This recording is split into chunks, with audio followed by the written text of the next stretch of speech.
menyelesaikan tugasnya dengan baik ya, dengan nilai yang menurut saya sudah cukup memuaskan. Hasil yang teman-teman sudah jawab di soal UTS kemarin itu rata-rata di atas 90%, teman-teman sudah bisa menjawab dengan baik dan benar. Sebelumnya saya ucapkan terima kasih dan kita ketemu lagi di pertemuan season 2 untuk dasar jurnalistik. Oke teman-teman, di mata kuliah dasar-dasar jurnalistik ini, di season kedua ini saya nanti akan banyak menjelaskan lebih detail lagi tentang jurnalistik. Kemarin kan kita sudah belajar di sebelum UTS ini di pertemuan 1 hingga ke-7 menjelaskan tentang pengertian tentang jurnalistik. Di dalam jurnalistik itu apa yang harus dilakukan, cara mencari berita teman-teman harus seperti apa, syarat untuk mencari berita seperti apa, di dalam berita itu harus ada 5W1H, dan teman-teman sudah bisa menjelaskan bahwa dalam menjelaskan atau dalam menginformasikan suatu berita kepada orang lain, karena teman-teman di sini adalah calon jurnalis, itu teman-teman sudah tahu bahwa unsur 5W1H itu tidak bisa kita hilangkan. Dasar dari 5W1H itulah dimana pembaca akan bisa mengetahui sejauh mana berita yang disampaikan oleh jurnalis itu bisa diterima oleh masyarakat, dengan mudah diingat, dan kemudian diminati, kemudian juga dipahami oleh si pembaca. Oke, di season kedua ini, di pertemuan minggu ini, saya ingin menjelaskan tentang sebenarnya perbedaan pers yang ada di barat dan timur. Yang kita lakukan saat ini adalah pers yang dilakukan di timur. Kita akan bandingkan nih, pers barat itu seperti apa, pers di bagian timur itu nanti seperti apa kriterianya, dan pers yang kita gunakan saat ini di Indonesia itu seperti apa. Oke ya. Oke. Kita langsung ke materi perbedaan pers timur dan pers barat. Oke. Di sini teman-teman bisa baca pers timur. Menurut para ahli komunikasi atau pakar komunikasi, mereka menganggap bahwa pers atau pers timur ini adalah suatu berita yang dipandang sebagai komoditi. Apa sih komoditi itu? Nah, pers dari komoditi ini seringkali disebut bahwa berita itu bukan barang dagangan. Oke, di sini teman-teman paham ya. Saya rasa teman-teman sudah cukup paham. Barang dagangan di sini adalah berita yang tidak bisa diperjualbelikan, teman-teman. Berita yang real, berita yang memang betul sesuai dengan keadaan, berita yang bukan didasarkan dari bisnis, atau berita yang bukan direkayasa. Yang arahnya ini adalah didasarkan untuk tidak juga untuk memuaskan nafsu seseorang saja, atau sebuah perusahaan, atau keingintahuan yang luar biasa dari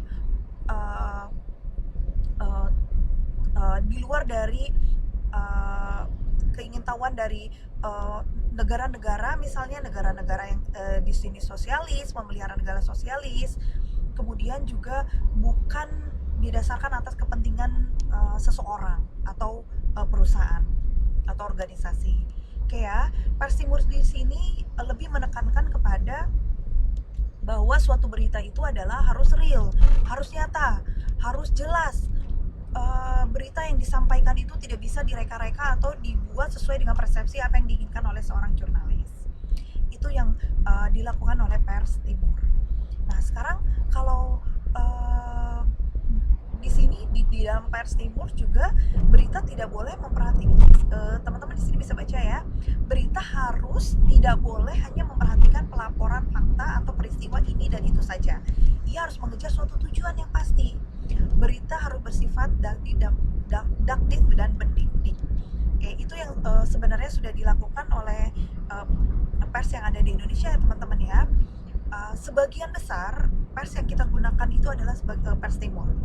Pers timur ini jauh lebih tadi yang sudah dijelaskan bahwa bukan dari suatu barang atau berita komoditi. Oke, kita akan lanjutkan perbedaan dari pers barat. Berbeda dengan pers timur, pers barat ini justru memandang berita sebagai komoditi, teman-teman. Berita itu adalah sebagai bahan jual yang bisa diperjualbelikan atau disebut juga dengan barang dagangan yang dikhususkan untuk kalangan tertentu, memuaskan keinginan kalangan tertentu, dan itu oleh pemerintahnya sendiri justru dilegalkan ya teman-teman. Contohnya di negara Eropa atau negara adidaya Amerika Serikat, mereka justru menjual berita itu adalah untuk kepentingan dari suatu perusahaan atau organisasi atau bahkan kepentingan dari individu. Contoh dari kepentingan individu misalnya dari seorang artis yang ingin pencitraan untuk mencalonkan diri menjadi kandidat dari bagian dari Dewan Rakyat atau juga presiden dan lain sebagainya. Itu bisa dilakukan untuk diperjualbelikan beritanya. Jadi si jurnalisnya ini juga bisa menjual berita atau justru dia mencari berita untuk bisa diperjualbelikan kepada kalangan orang-orang tertentu gitu. Jadi justru dengan di sini di pers barat ini mereka mengemas segala sesuatu hal berita itu jauh lebih menarik. Kenapa? Karena sesuatu berita yang disampaikan kepada publik itu tidak dengan realita atau kenyataan sebenarnya.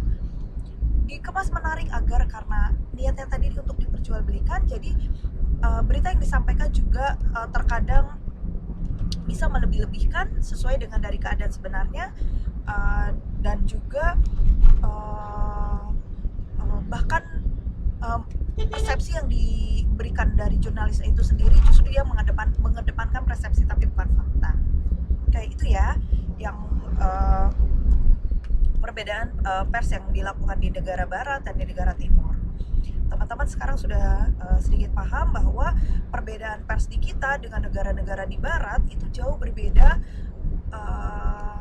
dengan apa yang selama ini kita baca, kemudian kita terima di media sosial, di televisi, radio dan sebagainya. Untuk di kita itu berbeda.